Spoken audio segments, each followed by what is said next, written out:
Baik, mohon izin Bapak, izin dengan mahasiswa Made Wikramadana Iswara, NIM 225 12 01 08. Jadi di sini saya akan menyampaikan terkait dengan analisis terhadap salah satu kasus mengenai komunikasi politik yang ada di Indonesia, yaitu bencana media dan fragmentasi opini publik, analisis komunikasi politik banjir di Sumatera. Seperti yang kita ketahui bahwa banjir yang melanda di sejumlah wilayah Sumatera ini merupakan salah satu peristiwa yang berdampak serius terhadap kehidupan sosial, ekonomi, kemanusiaan masyarakat, yang dimana mengacu pada perspektif UN Office for Disaster Risk Reduction (UNDRR). Bencana ini tidak hanya dipahami sebatas sebagai suatu kejadian alam, melainkan bagaimana hasil dari interaksi antara bahaya alam, tingkat kerentanan masyarakat, dan kapasitas tata kelola resiko. Dengan kata lain, hujan atau banjir ini tidak hanya sebagai pemicu saja, namun terdapat besarnya dampak ini salah satunya adalah dipengaruhi oleh faktor sosial, ekonomi, dan kebijakan yang telah ada sebelumnya. Perspektif ini menempatkan bencana sebagai isu pembangunan dan tata kelola, bukan hanya sekedar fenomena alam. Dan dalam konteks Indonesia ini, sikap dan komunikasi pemerintah dalam memproses banjir menjadi bagian yang penting dan dalam pembentukan persepsi publik.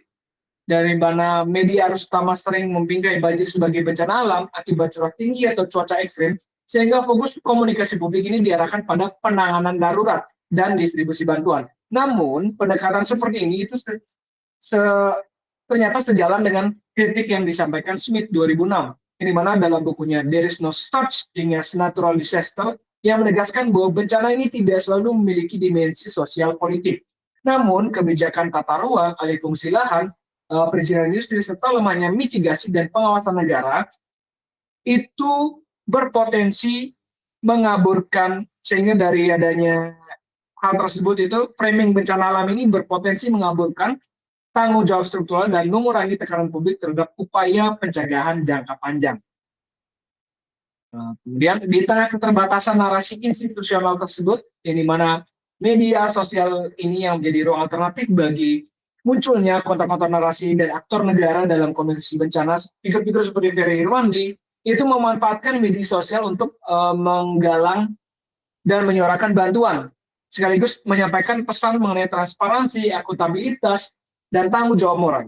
Peran ini menunjukkan bagaimana komunikasi digital itu memungkinkan warga sipil berkontribusi langsung dalam pengurangan risiko bencana, sekaligus bagaimana mempengaruhi masyarakat memahami banjir bukan hanya sebagai peristiwa alam, tetapi sebagai persoalan tata kelola, kebijakan, dan keadilan sosial menuntut peran aktif negara dan juga masyarakat. Selanjutnya, beberapa teori yang saya gunakan di sini, yang pertama adalah ada cultivation theory, bencana alam sebagai realitas yang dikonstruksi.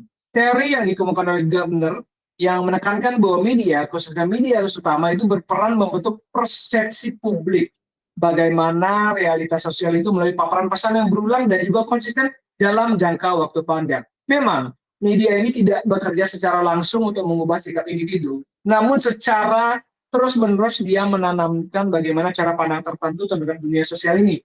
Sehingga akibatnya audiens yang terus-menerus terpapar narasi serupa akan cenderung menganggap konstruksi media tersebut sebagai gambaran realitas yang wajar dan juga alamiah. Dalam konteks bencana ini, pendekatan cultivation theory sesuai dengan bagaimana kritik yang disampaikan Smith 2006 dalam There is no such thing as a natural disaster, yang menegaskan bahwa penyebutan sebagai peristiwa alam merupakan konstruksi sosial yang dapat mengaburkan faktor struktural, yang dimana ketika media secara konsisten membingkai banjir sebagai akibat dari cuaca ekstrim atau hujan deras, publik secara perlahan akan memaklumi kondisi tersebut, yang dimana dia memahami bencana sebagai sesuatu yang tidak dapat dicegah. Sehingga publik secara perlahan ini dapat dikurangi perhatiannya yang harusnya diutamakan kepada kebijakan pemerintah dan juga tata ruang, alih fungsi lahan, perizinan industri, kegagalan mitigasi itu tidak diperhatikan karena sudah teralihkan. Kemudian dalam kasus banjir di Sumatera, mekanisme dari cultivation ini bekerja melalui pengulangan istilah bencana alam dan pemberitaan media arus utama.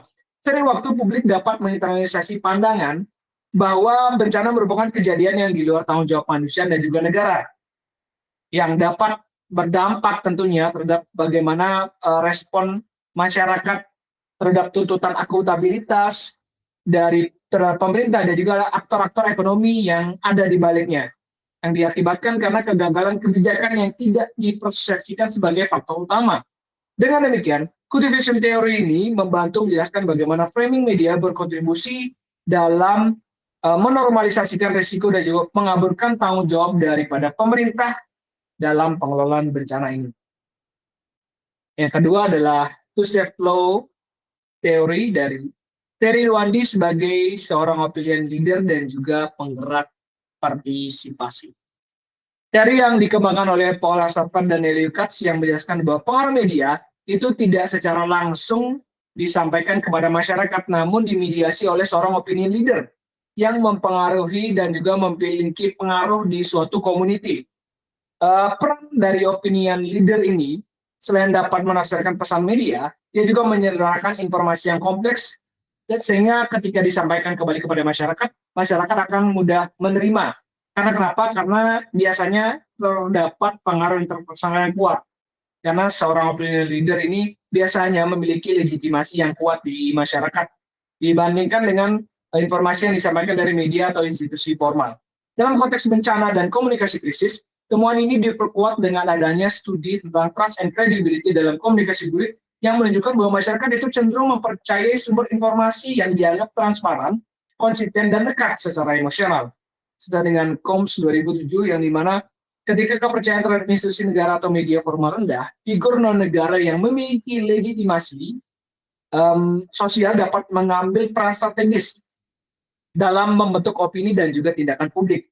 Dan di era media sosial ini itu sangat berperan sekali untuk memperluas jangkauan audiens tanpa melalui filter-filter tertentu. Dalam hal ini saya mengambil peran Ferry Rwandi dalam komunikasi publik bantuan banjir di Sumatera itu mencerminkan bagaimana mekanisme two-step flow di konteks digital. Ferry ini tidak hanya menyebarkan informasi tentang bantuan, namun juga menafsirkan bagaimana bencana dan juga kerangka transparansi, akuntabilitas pemerintah, dan juga tanggung jawab moral. Publik ini merespon bukan semata-mata karena ada informasi di dalam hal yang disampaikan oleh Ferry Rwandi, tapi karena kepercayaan terhadap figur inilah yang menyebabkan hal tersebut terjadi. Akibatnya apa? Akibatnya, partisipasi publik seperti donasi, dukungan itu lebih dipengaruhi oleh bagaimana Ferry Rwandi ini menginterpretasikan bencana yang ada di Sumatera sebagai seorang opinion leader dibanding narasi-narasi resmi yang disampaikan oleh pemerintah yang menunjukkan bagaimana kuatnya peran komunikasi interpersonal dalam pembentukan opini politik di era media sosial saat ini. Yang ketiga adalah algorithmic enclave. Mengapa narasi tertentu itu lebih menempel? Jadi konsep algorithmic enclave ini diperkenalkan oleh Mary Lynn Lim 2017, itu menjelaskan bagaimana media sosial membentuk ruang-ruang informasi yang tertutup melalui interaksi antara algoritma dari media sosial. Sehingga algoritma dari media sosial ini itu cenderung menampilkan konten yang selaras dengan apa yang disukai, apa preferensinya, emosi, dan juga pandangan pengguna ini. Karena kita sebagai pengguna, kita aktif untuk menentukan apa yang kita tonton, like, dan share.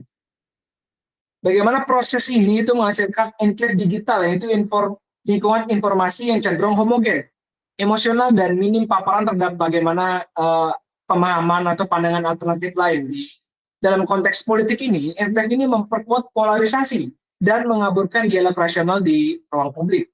Dalam isu bencana, perspektif ini itu jadi relevan karena narasi tentang penyebab dan tanggung jawab bencana itu tidak tersebar secara merata di ruang digital. Sejalan apa dari temuan di UNDRR ini menekankan bahwa bencana itu merupakan hasil interaksi antara bahayalan dan kerentanan sosial. Justru informasi seperti itu tidak menjadi bagian yang penting sebagai bahan diskursus publik. Namun karena adanya enclave algoritmik ini, pengguna itu sejak awal sudah menerima framing bencana alam dan terus terpapar konten-konten serupa bahwa banjir ini karena bencana alam, itulah. Sementara pengguna yang memang kritis terhadap kebijakan pemerintah itu kebijakan pemerintah terutama kebijakan terkait lingkungan yang semakin sering itu melihat bagaimana tata alih fungsi lahan, kemudian perizinan dan juga kegagalan mitigasi. Sehingga publik A, ruang A dan ruang B itu berbagi realitas yang berbeda. Sama sekali berbeda walaupun membahas peristiwa bencana yang sama. Dalam kasus banjir di Sumatera, keberadaan algoritmik enclave itu menjelaskan bagaimana respon publik terhadap komunikasi pemerintah dan peran Ferry Irwandi ini sangat terfragmentasi. Di satu sisi ada yang percaya, di satu sisi yang mempercayai bagaimana Ferry Irwandi sebagai seorang opinion leader itu karena transparansi dan akutabilitasnya dapat menyebar luas dan membangun solidaritas dalam enclave tertentu terhadap krisis pada negara. Di sisi lain, enclave yang lebih dekat dengan narasi resmi dari pemerintah ini cenderung melihat bencana sebagai peristiwa alam yang telah ditangani sesuai dengan prosedur mungkin. Bagaimana fragmentasi ini membuat perdebatan publik itu sulit untuk mencapai suatu kesepakatan dan berpotensi untuk memperdalam adanya polarisasi, di mana masing-masing kelompok merasa opininya paling benar karena telah dipapar dengan algoritmik dan juga narasi-narasi yang sesuai dengan yang dia sering tonton. Sehingga dengan demikian algoritmik enclave ini melengkapi bagaimana cultivation theory dan juga two-step flow dalam menjelaskan bagaimana konstruksi realitas. Perantara kepercayaan dan seleksi algoritmik itu bersama-sama membentuk suatu komunikasi publik bencana di era digital.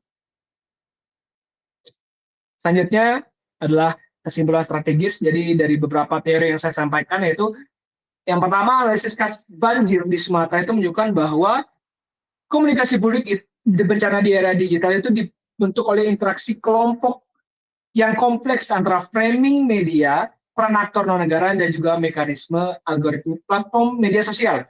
Yang pertama melalui cultivation theory yang dimana framing media arus utama itu berulang kali menggunakan istilah bencana alam yang berpotensi menanamkan persepsi di publik bahwa bagaimana bencana ini merupakan peristiwa yang tidak terhindarkan. Sehingga dimensi tanggung jawab dan kebijakan tata kelola lingkungan ini menjadi kurang mendapat perhatian. Kondisi ini sejalan dengan apa yang disampaikan dari UNGRR dan Smith yang menegaskan bahwa bencana pada dasarnya merupakan kegagalan pengelolaan risiko, bukan semata-mata fenomena alam. Selanjutnya yang kedua terkait dengan two-step flow, bagaimana adanya peran opinion leader dalam mobilisasi publik ini, menjelaskan figur-figur seperti seorang Ferry Irwandi ini mampu memainkan peran yang sangat strategis dalam komunikasi publik bencana, di mana kepercayaan komunitas institusional terbatas, opinion inilah yang muncul sebagai seseorang yang memiliki kredibilitas tinggi, legitimasi sosial yang dapat dipercaya oleh masyarakat, sehingga tidak hanya dapat memobilisasi bantuan, tetapi juga bagaimana dia bisa membingkai bencana dalam narasi akuntabilitas, tanggung jawab moral, sehingga mempengaruhi sikap dan partisipasi publik secara signifikan. Hal ini menunjukkan bahwa bagaimana komunikasi interpersonal berbasis kepercayaan itu tetap menjadi sesuatu kunci. Jadi hal yang sangat berperan sekali dalam bentuk opini politik, meskipun berlangsung di ruang digital. Dan yang terakhir adalah terkait dengan fragmentasi akibat enclave algoritmik, yang dimana memperlihatkan tantangan serius bagi generasi kita dan juga kualitas diskursus publik, yang dimana algoritma media sosial ini dapat membentuk ruang-ruang yang memisahkan dengan informasi yang juga terfragmentasi, di mana publik terpapar narasi yang selaras dengan preferensi yang masing-masing. Akibatnya, meskipun kita membahas di bencana yang sama, namun dengan berbagai realitas informasi yang berbagai ini dapat menimbulkan polarisasi dan juga menghambat adanya suatu kesepakatan di publik mengenai dengan adanya ini tanggung jawab negara dan juga bagaimana solusi kebijakan jangka panjang yang harus diambil oleh negara. Oleh karena itu secara strategis, komunikasi publik bencana di Indonesia ini memerlukan pendekatan yang lebih integratif, yang dimana memperbaiki framing media, agar menekankan dimensi pengurangan risiko, kemudian perkuat transparansi institusi negara, serta bagaimana meningkatkan literasi media publik agar tidak terperangkap dalam enclave algoritmik ini. Jadi tanpa langkah tersebut, komunikasi bencana ini cenderung akan terperangkap, terjebak dan dalam respon yang reaktif, bagaimana personalisasi yang berlebihan dan juga fragmentasi opini yang melemahkan akuntabilitas demokratis. Sekian penjelasan terkait dengan analisis kasus komunikasi politik yang ada di Indonesia. Apabila ada yang kurang, mohon maaf. Sekian, terima kasih.